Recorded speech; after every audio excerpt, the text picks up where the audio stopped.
फटाफट जुड़ जाएंगे। बिहार डीएलएड एंट्रेंस एग्ज़ाम 2025 जो आप लोगों का 27 फरवरी से जो आपका एग्ज़ाम है साथी। और आज की क्लास में देखेंगे जिस तरह से आपके प्रीवियस ईयर में जो प्रश्न पूछे गए हैं और जो पिछले बार आप लोगों को हम तैयारी कराए थे, जो आपके प्रत्येक शिफ्ट में सवाल भर भर के जो पूछे गए हैं, आज की क्लास में प्रीवियस ईयर का प्रश्न देखेंगे जो सबसे ज़्यादा इम्पोर्टेंट क्वेश्चन है। आज की क्लास में टॉप 100 क्वेश्चन का सीरीज आपके लिए लेकर आए हैं। तो ये क्लास आपके लिए बहुत ही ज़्यादा इम्पोर्टेंट रामबाण रहने वाला है।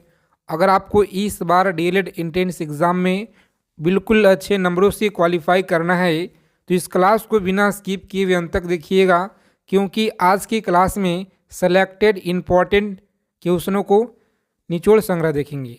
तो चलिए बिना देरी किए हुए क्लास शुरू करते हैं। जितने साथी क्लास में पहली बार जुड़े हैं फटाफट चैनल को आप लोग सब्सक्राइब कर लीजिए और बगल में एक बेल आइकन प्रेस करके ऑल पे ज़रूर आप लोग सेव कर लीजिएगा। सभी साथी से प्लीज़ रिक्वेस्ट है। देखिए पहला नंबर सवाल है कि पृथ्वी पर कुल कितने महासागर हैं।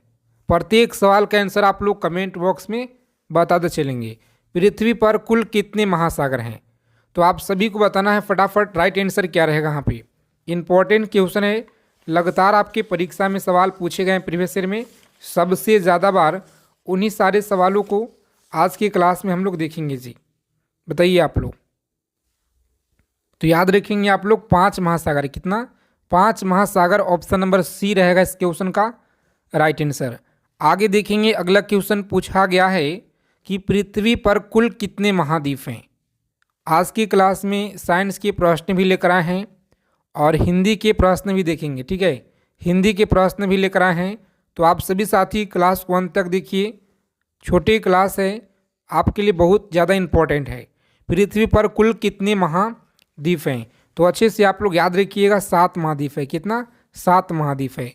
विश्व का सबसे बड़ा महाद्वीप कौन सा है तो याद रखेंगे एशिया है। कौन सा जी? एशिया आप लोग याद रखेंगे, डी ऑप्शन रहेगा राइट आंसर। आगे चलने से पहले क्लास को आप लोग लाइक कर दीजिए सभी साथी। आप लोग क्लास को देखते हैं मगर क्लास को आप लोग लाइक नहीं करते हैं जी। कम से कम सेशन को आप लोग लाइक कीजिए ताकि आप सभी के लिए जितना हो सके ज़्यादा से ज़्यादा हम प्रीवियस ईयर क्वेश्चन करा पाएँ। विश्व का प्रथम विश्वविद्यालय कौन सा है बताएंगे। विश्व का जो प्रथम विश्वविद्यालय है यह कौन सा है तो साथियों याद रखेंगे यहाँ पे सही आंसर सी ऑप्शन को लॉक करेंगे। तक्षशिला विश्वविद्यालय आप लोग याद रखेंगे। आगे देखिए अगला प्रश्न है कि अंतरिक्ष में कृत्रिम उपग्रह प्रक्षेपण करने वाला विश्व का प्रथम देश कौन सा है। सभी को बताना है कि विश्व का प्रथम जो देश है यह कौन सा है तो साथियों सी ऑप्शन को लॉक करेंगे। रूस आप लोग याद रखिएगा, सही आंसर है सी। आगे देखिए पूछा गया है कि अंतरिक्ष में पहुंचने वाला विश्व का प्रथम व्यक्ति कौन था बताएंगे। अंतरिक्ष में पहुंचने वाला विश्व का प्रथम व्यक्ति याद रखिएगा major Yuri Gagarin. A option को लॉक करेंगे यहाँ पे और नेक्स्ट आगे बढ़ेंगे। सभी साथी चैनल को सब्सक्राइब कर लीजिएगा ताकि रोजाना आप लोगों को क्लास में साथी 8 PM पे और 7 PM पे और सुबह में आपको 9 बजे क्लास दिया जाता है। चंद्रमा पे मानव भेजने वाला विश्व का प्रथम देश कौन सा है तो याद रखेंगे डी ऑप्शन को लॉक करेंगे यहाँ पे संयुक्त राज्य अमेरिका आप लोग याद रखेंगे। नेक्स्ट क्वेश्चन पूछा गया है कि चंद्रमा पे उतरने वाला विश्व का प्रथम व्यक्ति कौन था। सभी सवाल सिलेक्टेड इंपॉर्टेंट है, याद रखिएगा। नील आर्मस्ट्रॉन्ग इंपॉर्टेंट क्वेश्चन है, याद रखिएगा। आगे देखिए पूछा गया है आपकी परीक्षा में लगातार हर वर्ष में कि वायुयान से उड़ान भरने वाला विश्व का प्रथम व्यक्ति कौन था बताएंगे। वायुयान से उड़ान भरने वाला विश्व का प्रथम व्यक्ति कौन था तो सही आंसर है बी ऑप्शन को लॉक करेंगे आप लोग राइट। बंधु आपको याद रखना है। आगे देखिए अगला प्रश्न है कि विश्व का प्रथम कागजी मुद्रा जारी करने वाला देश कौन सा है। विश्व का प्रथम कागजी मुद्रा जारी करने वाला देश कौन सा है तो याद रखेंगे आप लोग सही आंसर साथी चीन रहेगा। बी ऑप्शन को लॉक करेंगे और आगे बढ़ेंगे। आगे देखिए पूछा गया सवाल है 11 नंबर क्वेश्चन है आपकी स्क्रीन पे। चलिए बताइए आप लोग राइट आंसर क्या होगा कि विश्व का प्राचीनतम धर्म जो अस्तित्व में है यह कौन सा धर्म है तो सनातन धर्म आप लोग याद रखेंगे। अगला क्वेश्चन है, विश्व का प्रथम नगर जिस पे परमाणु बम गिराया गया था वह कौन सा शहर है? तो हिरोशिमा आप लोग याद रखेंगे। सबसे बेस्ट बुक के बारे में अगर बात की जाए तो चक्षु प्रकाशन का बुक आता है, जिससे आप लोग लेकर के अपना तैयारी को और भी मजबूत बना सकते हैं। इसमें आपको बता दें कि 3000 से भी ज़्यादा इम्पोर्टेंट बहुविकल्पीय प्रश्न दिए गए हैं और सामान्य हिंदी, गणित, विज्ञान, सामाजिक अध्ययन प्रश्नों का अच्छे से इसमें इंक्लूड किया गया है। इसमें आपको प्रीवियस ईयर का भी इंक्लूड किया गया है। तो सबसे बेस्ट बुक आपके लिए है चक्षु प्रकाशन का। अभी परचेस करने के लिए डिस्क्रिप्शन में लिंक दिया गया, जाइए फटाफट से लिंक से आप लोग परचेस कर सकते हैं फ्लिपकार्ट या अमेजोन से। बहुत ही बेस्ट बुक आपके लिए है। भारत में न्यूनतम जनसंख्या घनत्व वाला राज्य कौन सा है? चलिए, जनगणना के टॉपिक बहुत इंपॉर्टेंट है, तो याद रखिएगा, बी ऑप्शन को लॉक करेंगे। यहाँ पे अरुणाचल प्रदेश आप लोग याद रखेंगे जी। भारतीय संविधान में किस अनुच्छेद में निर्वाचन आयोग के लिए प्रावधान किया गया है? बताएंगे किस निर्वाचन आयोग के लिए प्रावधान किया गया है?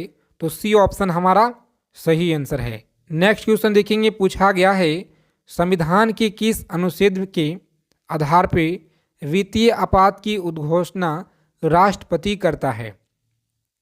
बताएंगे राष्ट्रपति करता है। सी ऑप्शन हमारा राइट आंसर है। 360 आप लोग याद रखेंगे यहाँ पे इंपॉर्टेंट प्रश्न। चलिए नेक्स्ट क्वेश्चन देखेंगे, यहाँ पे अच्छे से आप लोग याद रखिएगा। 17 नंबर सवाल है, समाजवादी अर्थव्यवस्था का जनक किसे माना जाता है? समाजवादी अर्थव्यवस्था का जनक किसे माना जाता है? तो साथियों आप लोग याद रखेंगे यहाँ पे सही आंसर हमारा बी ऑप्शन को आप लोग लॉक करेंगे, कार्ल मार्क्स आप लोग याद रखिएगा। चलिए नेक्स्ट क्वेश्चन देखेंगे, यहाँ पे अच्छे से आप लोग याद रखिएगा। भारतीय अर्थव्यवस्था के उदारीकरण का अग्रदूत किसे कहा जाता है? 18 नंबर सवाल आपकी स्क्रीन पे सभी लोग अच्छे से याद रखेंगे। बहुत अच्छा सवाल है और लगातार आपकी परीक्षा में पूछे गए। सही आंसर ए ऑप्शन को लॉक करेंगे आप लोग और आगे बढ़ेंगे। डॉक्टर मनमोहन सिंह को आप लोग याद रखिएगा जी। और क्लास के पीडीएफ के लिए डिस्क्रिप्शन में आपको लिंक दिया गया है, जाइए फटाफट लिंक पर आप लोग क्लिक कीजिए, व्हाट्सएप ग्रुप से आप लोग जुड़ जाइए। और निम्न में से कौन सा पर्वत चोटी भारत में है? भारत में कौन सा है? तो याद रखिएगा सी ऑप्शन को आप लोग लॉक करेंगे साथी और आगे बढ़ेंगे। नेक्स्ट क्वेश्चन पूछा गया है आपके प्रीवियस ईयर में कि 1937 ईस्वी में कांग्रेस मंत्रिमंडल कितने प्रांतों में बने? बताएंगे कितने प्रांतों में बने? तो सही आंसर हमारा सी ऑप्शन है जी। कितना? 8 आप लोग याद रखिएगा, सही जवाब है।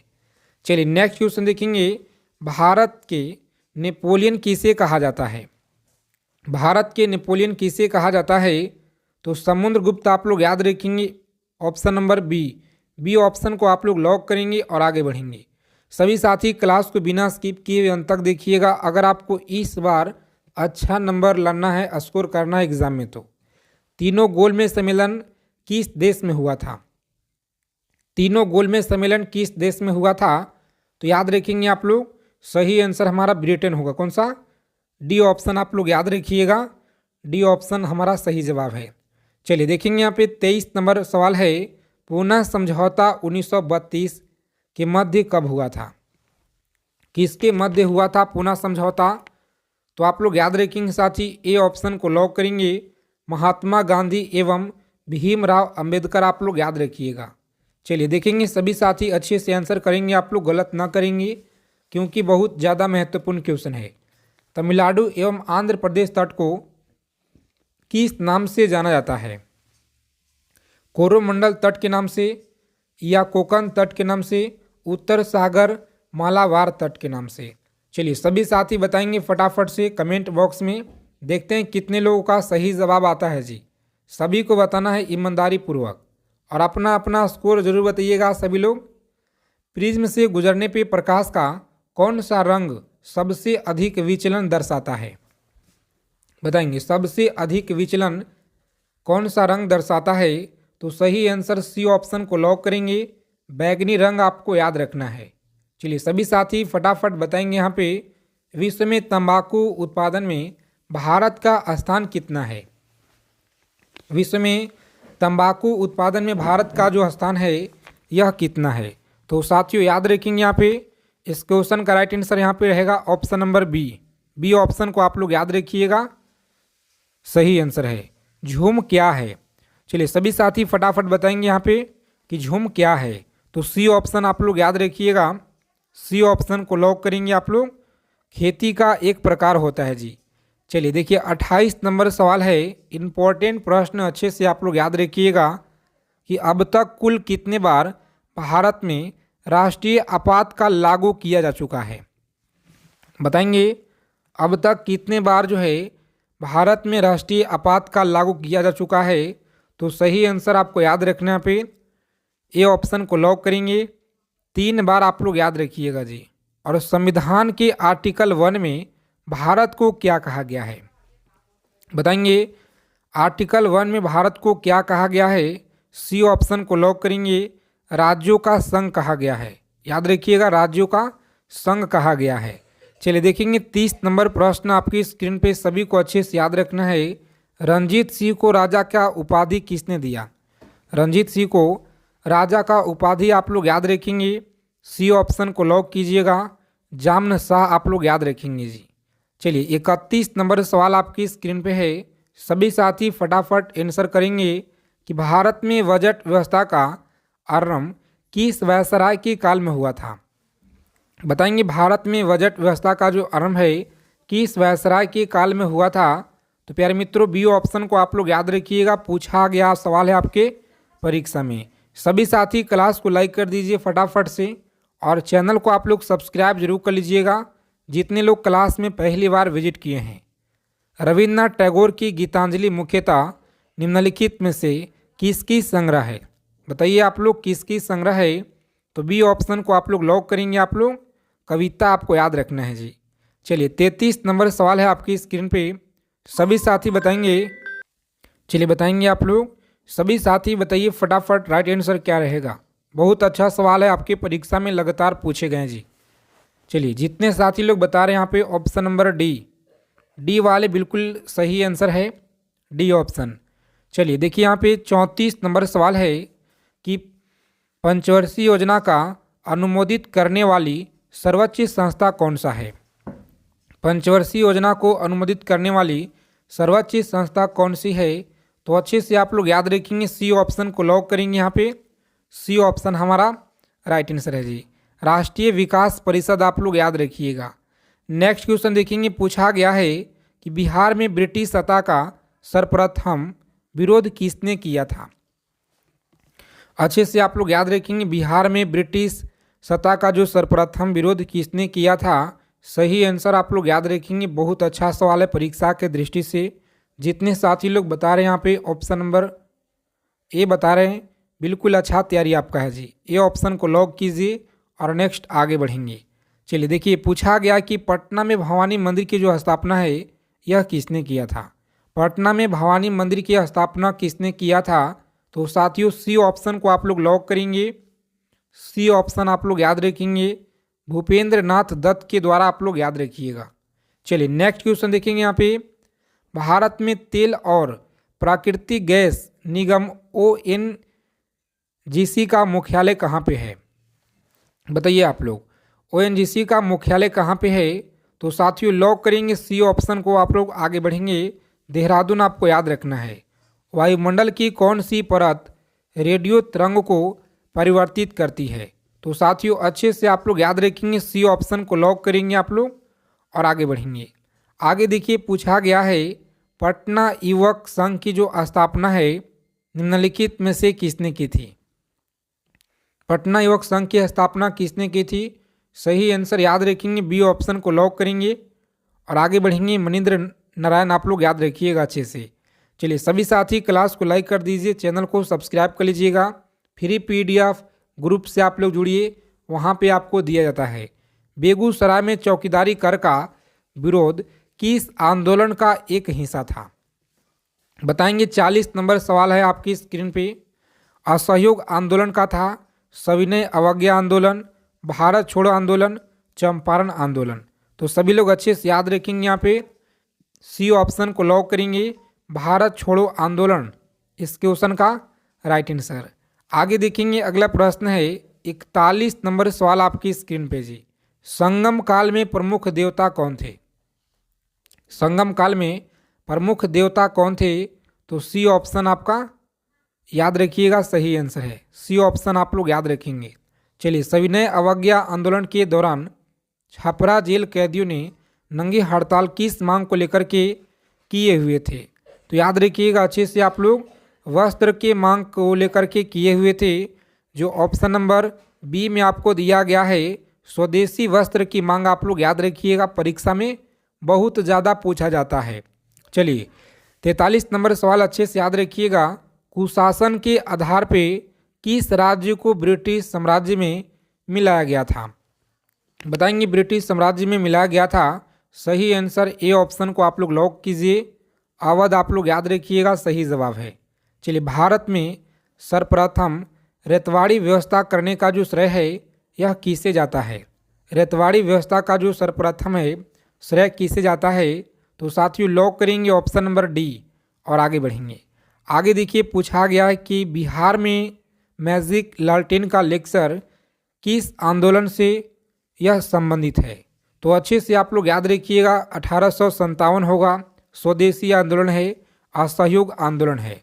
सभी साथी अच्छे से चीज़ों को याद रखिए। रोजाना क्लास में आप लोग जुड़िए। शाम को 7 PM पे और 8 PM और सुबह में आपको 7 बजे क्लास कंटिन्यू दिया जा रहा है। सेलेक्टेड GK GS जो आपके पेपर में यहीं से मिलेंगे जी। अच्छे से आप लोग याद रखिएगा। डी ऑप्शन को लॉक करेंगे। सविनय अवज्ञा आंदोलन आप लोग याद रखिएगा। चलिए, 46 नंबर प्रश्न है, इमामबाड़ा कहाँ स्थित है? इमामबाड़ा आप लोग याद रखिएगा, यह कहाँ पे है? तो सभी को याद रखना है, लखनऊ में। कहाँ पे है? लखनऊ में आप लोग याद रखिएगा। गांधी जी ने सर्वप्रथम किस आंदोलन में भाग लिया था? चलिए बताइए आप लोग, किस आंदोलन में गांधी जी ने भाग लिया था? तो अच्छे से आप लोग याद रखेंगे। बी ऑप्शन को लॉक करेंगे आप लोग। चंपारण आंदोलन आप लोग याद रखेंगे। और किस नेता को जीवन काल में 2 बार काला पानी की सजा हुई थी? तो सचिंद्र नाथ सन्याल आप लोग याद रखेंगे साथी। ये ऑप्शन हमारा राइट आंसर है जी। चलिए देखेंगे, अगला प्रश्न है, 1942 ईस्वी के भारत छोड़ो आंदोलन में किस जिला को अपराधी जिला घोषित किया गया? तो अच्छे से आप लोग याद रखेंगे। बी ऑप्शन को लॉक करेंगे। सारण जिला को किया गया था। चलिए, 50 नंबर सवाल है और आज के इस प्रश्न का आंसर आप लोग कमेंट करके बताइए। क्लास अगर आप लोगों को अच्छी लगी, क्लास को जरूर आप लोग लाइक कीजिएगा। और जितने साथी चैनल पे पहली बार जुड़े हैं तो परीक्षा से पल पल की अपडेट पाने के लिए चैनल को आप लोग सब्सक्राइब कर लीजिए और बगल में एक बेल आइकन प्रेस करके ऑल पे ज़रूर आप लोग सेव कर लीजिएगा। मिलते हैं अगले क्लास में अच्छे टॉपिक के साथ।